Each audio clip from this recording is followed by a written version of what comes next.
pero no siempre sinceras. Para conseguir un propósito decidido se necesita la gracia de Dios, la cual no faltará nunca a tus jóvenes si ellos se la piden. Dios es tan bueno que manifiesta especialmente su poder en compadecer y en perdonar. Oración y sacrificio, pues, por tu parte. Y los jóvenes que escuchen tus amonestaciones, que pregunten a su conciencia, y ella les sugerirá lo que deben hacer. Y seguidamente hablamos, por espacio de casi media hora, sobre las condiciones necesarias para hacer una buena confesión. El guía repitió después varias veces en voz alta: «Avertere, apartar, apartar», me gritaba. ¿Qué quieres decir con eso? Que cambien de vida, que cambien de vida. Yo, confundido ante aquella revelación, incliné la cabeza. Estaba para retirarme cuando él me volvió a llamar y me dijo: «No, todavía no lo has visto todo». Y se volvió hacia otra parte. Levantó otro gran velo sobre el cual estaba escrito: «Los que quieren hacerse ricos caen en la tentación y en el lazo del demonio». Lo leí en voz alta y dije: «No, esto no interesa a mis jóvenes. Mis jóvenes son pobres como yo. Nosotros no somos ricos ni buscamos las riquezas. Ni siquiera las tenemos en la imaginación». Pero él corrió el velo y vi al fondo cierto número de jóvenes, todos conocidos, que sufrían como los primeros que contemplé. Y el guía, señalándolos, me respondió: «Sí, también les interesa esta inscripción a tus muchachos. Explícame entonces el significado del término divites, ricos». Y él siguió diciendo: «Mira, por ejemplo, algunos de tus jóvenes tienen el corazón apegado a un objeto material, de forma que este afecto desordenado les aparta del amor a Dios, faltando por tanto a la piedad y a la mansedumbre. No sólo se puede pervertir el corazón con el uso de las riquezas, sino también con el deseo de las mismas, tanto más si este deseo va contra la justicia. Claro que tus jóvenes son pobres, pero has de saber que la gula y el ocio son malos consejeros.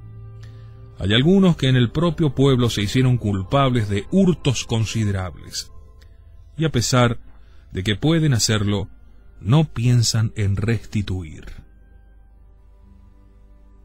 Hay quien piensa abrir la despensa con ganzúas, quien intenta penetrar en las dependencias del prefecto o del ecónomo. Está también aquel que registra los baúles de los compañeros para apoderarse de algún comestible, dinero u otros objetos, o aquel que hace acopio de cuadernos y de libros para su uso.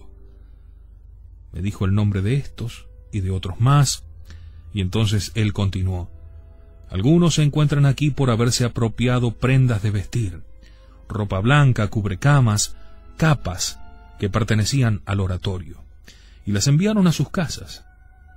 Algunos por algún otro daño grave ocasionado voluntariamente y no reparado. Otros por no haber restituido objetos y cosas que les habían prestado. Alguno por haber retenido dinero que se le había confiado para que lo entregase al superior, etc. Y puesto que te fueron indicados esos tales, sí, avísales, diles que desechen estos deseos inútiles y nocivos, que sean obedientes a la ley de Dios y celosos de su propio honor de cristianos. De otra forma, la codicia los va a llevar a mayores excesos que les sumergirán en el dolor, en la muerte y en la perdición eterna.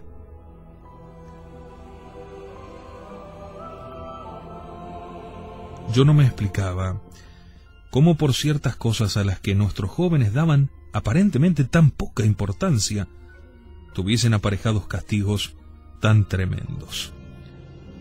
Pero el amigo interrumpió mis reflexiones diciéndome: recuerda lo que se te dijo cuando contemplabas aquellos racimos de la vid que se habían echado a perder. Y entonces levantó otro velo, que ocultaba a muchos otros de nuestros jóvenes, a los que inmediatamente conocí y que están en el oratorio. Sobre aquel velo estaba escrito: raíz de todos los males. ¿Sabes qué significa esto? ¿Cuál es el pecado designado con esta inscripción? Me parece que debe ser la soberbia, respondí. No. Pues yo siempre he oído decir que la soberbia es la raíz de todos los pecados. Sí, en general se dice que es la soberbia. Pero en particular, ¿sabes qué fue lo que hizo caer a Adán y Eva en el primer pecado, por el que fueron arrojados del paraíso terrenal? La desobediencia. Exacto. La desobediencia es la raíz de todos los males. ¿Qué debo decir a mis jóvenes sobre esto? Presta atención. Estos jóvenes que ves aquí son los desobedientes, que se están preparando un fin tan lastimoso. Esos tales y esos cuales que tú crees que se han ido a descansar.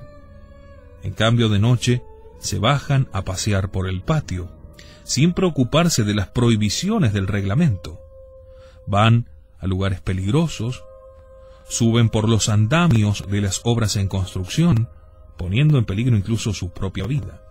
Algunos, pese a las normas de los reglamentos, van a la iglesia, pero no están en ella como deben.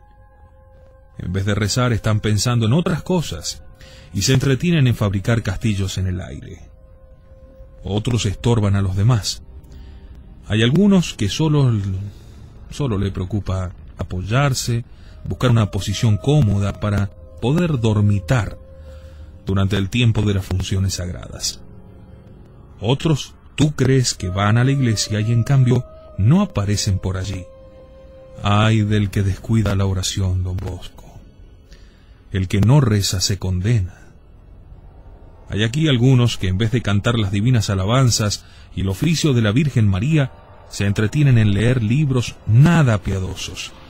Y otros, cosa verdaderamente vergonzosa, llegan hasta leer libros prohibidos. Y me siguió enumerando otras faltas contra el reglamento, origen de graves desórdenes. Cuando hubo terminado, le miré conmovido a la cara. Él me clavó sus ojos y me dijo: ¿qué has aprendido de todo esto? Yo le dije: dime, ¿puedo referir todas